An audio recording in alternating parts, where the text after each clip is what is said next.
자, 우리가 노멀라이징 플로우의 구조에 대해서 알아본다라고 하는 것은 따지고 보면 이 플로우의 체인 변화에 대해서는 사실은 더 이제 스트럭처가 바뀔 일은 없습니다. 뭐 따지고 보면은 이 트랜스포메이션을 마일드하게 계속 해가지고 여러 번 해야 된다라는 그 자체는 이제 노멀라이징 플로우 의 설계에서 변할 일이 없기 때문에 그런 것이죠.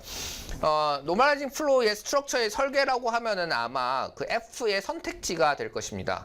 그럼 다양한 F의 선택지들이 어떻게 만들어질 수 있는지 생각해 봅시다. 첫 번째로 우리가 생각해 볼 수 있는 것은 엘리먼트 와이즈 플로우라고 하는 그런 개념이 될 것입니다. 자, 다음 같은 상황입니다. fx라고 하는 것으로 x를 g로 보내줍니다. 요게 요렇게 보내자고 하는 것이 앞에서의 큰 그림이었죠. 그렇죠? x를 넣으면 g로 트랜스포메이션 된다. 물론 요것은 어떻게 돼야 됩니까? 이것은 인버터블 해야 되겠죠. f는 인버터블 해야 됩니다. 인버터블 할 뿐만 아니라 뭐 디퍼런셔블도 해야 되겠죠. 그러면 이 가운데 이 과연 f가 어떤 구조여 가지고 이렇게 g로 나올 것이냐를 설계하는 것인데 그 중에 하나의 대안이 되는 것입니다. x라고 하는 것은 결국에는 이 여기 있는 것이 엄청 하이 디멘 이 인스턴스가 예를 들면 RGB 값이 뭐 엄청 하이 디멘전으로 정의되어 있는 이미지라고 했을 때 large D 디멘전이 있는 그런 하나의 인스턴스가 입력이 되는 것이 되겠죠. 자, 여기서는 어떻게 합니까? 예를 들면 여기에 한 픽셀이 있다 칩시다. 여기는 요 한 픽셀의 값이 여기 있는 예를 들면 특정한 디멘전에 대응된다고 하면 요 픽셀을 만들어내는 것은 바로 그 이전에 있었던 요 XI라고 하면은 XI라고 하는 fxi라고 하는 xi의 정보만을 가지고 만들어낸다라고 하는 그런 구조의 가정이 바로 요 엘리먼트 와이즈 플로우가 되는 것이죠. 그래서 XD라고 하는 것은 D의 피처 디멘전에 있는 D 디멘저널 인풋 벡터가 되는 것이고 그 다음에 특정한 스몰 d라고 하는 것은 어떻게 될 것이냐 우리가 프라이어 디스트리뷰션으로 만들어지는 스페이스의 특정한 벡터의 디멘전은 이전의 x라고 하는 것의 그 디멘전의 값만 활용해 가지고 fd를 만들어 주겠다는 것이 되겠습니다. 근데 이게 말이 되는 상황인지 생각을 해봅시다. 여기 좀 작아가지고 여기서 조금 더 확장해가지고 생각을 해보면 사람의 얼굴이라는 게 요렇게 있다고 생각을 해봅시다. 이렇게 머리도 있겠죠? 그러면 예를 들면 여기 요 위치에 있는 요 픽셀의 값을 결정한다고 했을 때 아마 이것은 뭐 눈 위치가 되겠죠. 눈 위치라고 하는 것을 만들어 주려고 하면은 주변에 여기에는 귀도 있구나라고 하는 정보가 들어와야 될 것이고 여긴 귀도 있구나라는 정보가 들어올 수도 있고 아니 머리카락이 있구나라는 정보가 들어와야 될 수도 있고 여기에 코가 있구나라고 하는 정보가 들어와야 될 수도 있고 여기 입이 있구나라는 정보가 들어와야 될 수도 있습니다. 그 말인즉슨 무엇입니까? 요 가운데 있는 딱 요것의 픽셀의 값을 결정하는 데 있어서도 주변 정보가 활용된다라는 뜻인 것이죠. 주변 정보가 활용된다. 그러면 그 픽셀 디멘전에 있는 값만 가지고서는 아무리 트랜스포메이션 해봐야 그것에 대한 이제 트루 값을 만들기가 어렵다. 이제 라는 것이 됩니다. 그러면 이것은 정보가 매우 없는 상황이 되는 것이죠. 요 가운데 있는 픽셀만 가지고서 다음번 트랜스포메이션 했을 때 이 픽셀 값을 알아내 라고 하는 것인데 사실은 요 픽셀 값은 주변에 영향을 받아가지고 되는 것이니까 그렇습니다. 그래서 다음과 같이 엘리먼트 와이즈 플로우는 상당히 입력이 적은 상황의 F 구조를 가정해 가지고 뭐 파라미터라이제이션 되어 있으나 GT를 만드는 상황이 되겠습니다. 이건 인버터블 합니까? 아마 인버터블 할 것이냐. 매우 웰 인버터블 하겠죠. 왜 그렇겠습니까? X1에 대해서 선형에 대해서만 리니어 트랜스포메이션 되는 것이니까 이것은 매우 쉽게 인버스를 생각을 해볼 수 있겠죠. 뿐만 아니라 자코비안 매트릭스도 감안을 해봅시다. 여기 보면 F1이라고 하는 것이 X2에 의해서 얼마만큼 변화될지를 따지고 있습니다. 보면 F1이라고 하는 것은 요 F1 여기 있죠. F1이라고 하는 것이 X2에 의해서 변화합니까? 변화하지 않는다는 것이죠. 오로지 X1에 의해서만 변화합니다. 그 말인즉슨 여기에 있는 F1이 X2에 의해서 변화하는 것, 혹은 뭐 F1이 XN에 의해서 변화하는 것, 요것들의 변화량들은 전부 다 0이란 뜻이죠. 마찬가지로 F2는 X1에 의해서 변화하지 않습니다. 그래서 요것들은 다 0이 되고 오로지 가운데 있는 요 다이아고널 부분만 살아남게 되는 것입니다. 요 가운데 다이아고널만 살아남게 되는 것이니까 가운데 있는 다이아고널에 대한 디터미넌트를 계산하는 것은 이것은 다이아고널 값을 다 곱한 것으로 만들어지게 됩니다. 그래서 이제 최종적으로 살펴보면 이 오브젝티브 펑션을 고민을 해봅시다. 이 기본 오브젝티브 펑션에서 밑에 있는 요 로그 라이클리우드 요것은 사실은 큰 이제 변화도 없고 문제도 되지 않습니다. 왜 그렇습니까? PZ는 우리가 액세서블한 디스트리뷰션을 우리 마음대로 정의해가지고 쓰겠다는 것이 되겠죠. 즉 변화량에 대한 로그 디터미넌트를 계산을 하는 것이 중요할 텐데 다음과 같이 로그 디터미넌트 값의 계산 자체는 매우 간단합니다.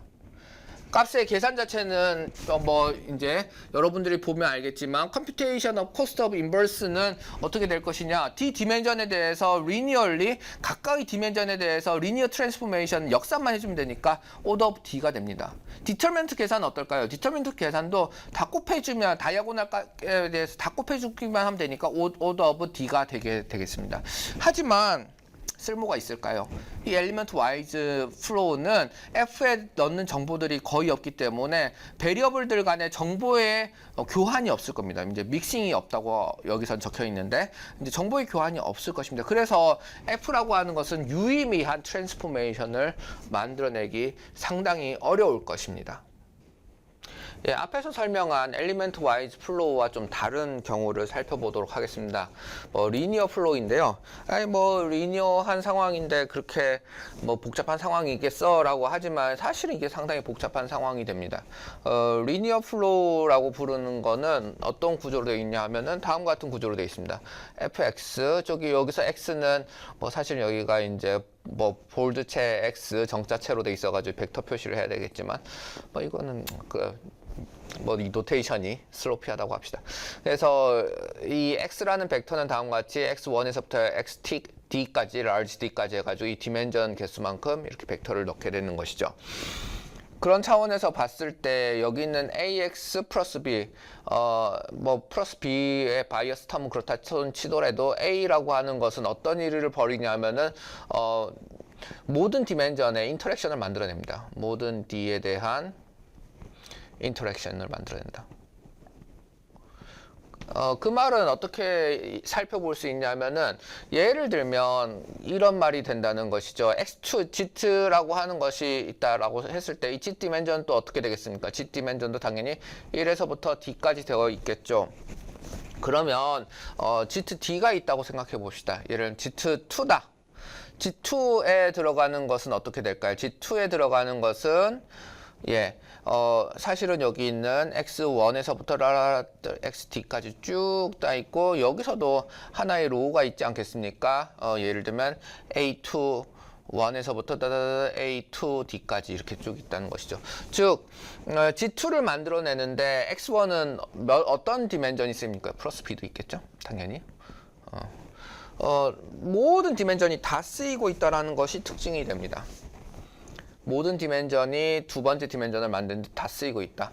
그것을 또 생각을 해보면 다음과 같이 되는 것이죠. 자코비안 매트릭스를 생각을 해보면 예를 들면 여기는 변화율이 될 테니까 여기 있는 곱셈만큼이 여기 x2라고 하는 것이 f1, f2, f3, fm까지 이렇게 쭉 컨트리뷰션을 얼마만큼 하고 있는가 했을 때 이것들이 다 0은 아니게 된다는 것이죠. 왜냐하면은 여기는 리니어만큼 컨트리뷰션 할 것이기 때문에 그렇습니다. 이게 이제 넌 리니어해지면 이 변화율이 그때그때 변화되겠죠. 근데 리니어하기 때문에 이 변화율은 그대로인 상황이 된다는 것입니다. 어쨌든 자코비안 매트릭스는 다음과 같이 구성이 되어 있다. 이전이랑 다른 점은 무엇이죠? 이전이랑 다른 점은 예전에 엘리먼트 와이즈 플로우에서는 여기 있는 대각선의 부분만 이게 not 지로인 것이고 나머지는 다 지로인 영역인데 이제는 그렇지 않다는 것이죠. Analytically inverse를 할 수 있어야 되겠죠. 왜냐하면 우리는 flow를 만들고 싶어 하는 것이고 bijective function이 필요하기 때문에 그렇습니다. F는 당연히 invertible 하죠. 언제 A가 invertible 하면 그런 것이죠. 그래서 이게 콜랩스 하지 않는 A를 정하면 될 것이다 라는 것이고, 자코비안 매트릭스는 앞에서 얘기했던 바와 같이 이 x가 들어갔을 때 얼마만큼 변화율이 될 것이냐를 따지는 것이고, 그것은 지금 리니얼리 되어 있다는 말은 고정된 변화율이 있다. a로 이렇게 표현될 수 있다는 것이 될 것입니다. 디터미넌트는 다음과 같이 a에 대한 디터미넌트가 되겠지요. 그렇다. 그러면 우리가 생각을 해봤을 때 우리의 로스 혹은 뭐 오브젝티브 펑션, 옵티마이즈 해야 되는 오브젝티브 펑션은 무엇입니까? 이 오브젝티브 펑션은 다음과 같이 되는 것이죠. MLE 프린시플을 따르기 때문에 맥시미제이션이 들어오게 되는 것이고, 그 다음에 이후 모노토닉한 로그의 성질을 활용해 가지고 로그 라이클리후드를 썼기 때문에 다음과 같이 로그가 들어오게 되고, 프라이어 세팅의 라이클리후드와 그 다음에 트랜스포메이션, 로그가 원래는 멀티플리케이션이 될 것인데 변화를 컴포지션으로 만들 것이기 때문에 그런 것이죠. 하지만 로그가 들어왔기 때문에 이 멀티플리케이션이 분화가 되고 이 서메이션으로 나타나게 되었습니다. 자, 여기까지 하고 나서 우리는 필요합니다. 뭐가 필요하냐? 로그 디터미넌트의 계산이 필요한 것이죠. 로그 디터미넌트가 필요하다. 그러면 생각을 좀 해봅시다. 첫 번째로 이 오브젝티브 펑션을 옵티마이즈 한다는 차원에서 첫 번째, capability of non-linear transformation. non-linear transformation이 현재 가능한 상황입니까? 그렇지 않죠. 왜냐하면 우리 어떻게 됐습니까? linear flow라고 하였잖아요. 리니어 플로우라고 하였기 때문에 이 변화는 사실은 그때그때 이렇게 변화 이렇게 하겠지만, 그것은 이 형식을 피어슨 코릴레이션의 방향으로 뭐 예를 들면 이렇게 되어 있는 것을 이렇게 찌그러뜨리는 것도 가능할 것이고, 아니면은 뭐 이것들을 이제 쉬프트 시키는 것도 가능할 것이고, 그런데 하지만 적어도 이게 이제 이런 유니볼 모양에서 일립스 모양으로는 변환이 되겠지만, 예를 들면 투문 형태로 변화하는 것은 불가하다는 것이죠. 왜냐하면 이거는 non-linear한 트랜스포메이션이 필요하기 때문에. 그래서 표현할 수 있는 데이터 디스트리뷰션이 매우 한정적이다라는 상황입니다. 즉, 이 프라이어 세팅, 여기 있는 최종 단계에서의 프라이어 세팅은 결국 어떻게 될 것입니까? 뭐 노말 지로콤마 i라든지 뭐 그런 식으로 되겠죠. 그러면 결국에는 얘가 할 수 있는 리니어함 트랜스포메이션의 맥시마이즈된 상황인 것은 결국 노말에서 벗어나기가 어렵다라는 것이 되고, 뭐 한계가 있다는 것입니다. 그러면 이럴 때 우리 뉴럴 네트워크에서는 어떻게 하나요? 뉴럴 네트워크에서는 리니어 트랜스포메이션을 적층을 합니다. 하지만 리니어 트랜스포메이션만 있는 건 아니죠. 중간중간 액티베이션 펑션이 더 들어가 있지 않습니까? 그렇기 때문에 넌 리니어한 트랜스포메이션이 적층되고 있는 상황인 것이고, 그래서 따지고 보면 여기 있는 플로우와 좀 다른 형태가 된다는 것입니다. 컴퓨테이션 코스트가 매우 높겠죠. 왜 그렇습니까? 왜냐하면은 여기 있는 로그 디터미넌트의 계산 때문에 그렇습니다. 이 디터미넌트를 제대로 계산하려고 하는데 지금 풀 매트릭스에 대한 디터미넌트의 계산이 필요합니다. 풀 매트릭스에 대한 디터미넌트의 계산은 다음과 같이 3승의 OD 3승의 컴퓨테이션을 필요로 합니다. 그래서 이런 뭐 여러분들은 지금 아마 생각하기로는 지금 뭐 일부 학생들은 심지어 뭐 2x2 매트릭스 A, B, C, D 매트릭스의 역행렬 계산도 요즘 고등학교에서 안 가르친다는 말이 있는데 참 안타까운 일이라고 생각합니다. 어쨌든 이런 수준에서 역행렬 계산이 아니라 이게 이제 점점 더 그로스해지는 상황에서도 역행렬은 당연히 계산이 될 수 있겠죠. 그런 계산하는 방법은 곧 알아보긴 할 텐데, 어쨌든 이런 계산하는 방식의 오더 오브 컴플렉시티를 따져보니까 이제 D의 3승이 되더라. 근데 지금 우리는 D가 아주 높은 상황이죠. 이미지 디멘전이라든지 이러면은 D가 아주 높은 상황이니까 우리가 감당할 수 있는 상황이 아니라는 것입니다. 그래서 리니어 플로우라고 이름은 적혀져 있지만 사실은 이 리니어 플로우를 적층한다고 해서 뭐 딱히 엄청나게 데이터 디스트리뷰션에 가까워지는 것도 아니고 또 계산은 매우 어렵기 때문에 이 호의적인 상황이 아니게 됩니다. 그래서 이 리니어 플로우는 어떻게 보면 엘리먼트 와이즈 플로우는 쓸모가 없고 매우 단순하게 되어 있었는데 이 리니어 플로우는 뭐 만들면은 도움이 될까? 엄청나게 도움이 되는 것 같지도 않고 또 동시에 컴퓨테이션 코스트는 매우 높다라는 상황이 됩니다. 유사한 디스커션으로는 이 뉴럴 네트워크에서의 액티베이션이 없는 상황과도 상당히 유사한 상황이죠. 근데 그런 상황에서는 뉴럴 네트워크는 다 콜랩스해서 하나의 싱글 뉴럴 네트워크 히든 레이어로 다 콜랩스 돼버리는데 여기서는 뭐 그렇게 되지도 않는다는 것이죠. 그래서 그렇게 될 겁니다. 그렇게 된다는 것이죠. 그래서 근데 이걸 또 인퍼런스 하려고 하면 로그 디터미넌트를 계산해야 되니까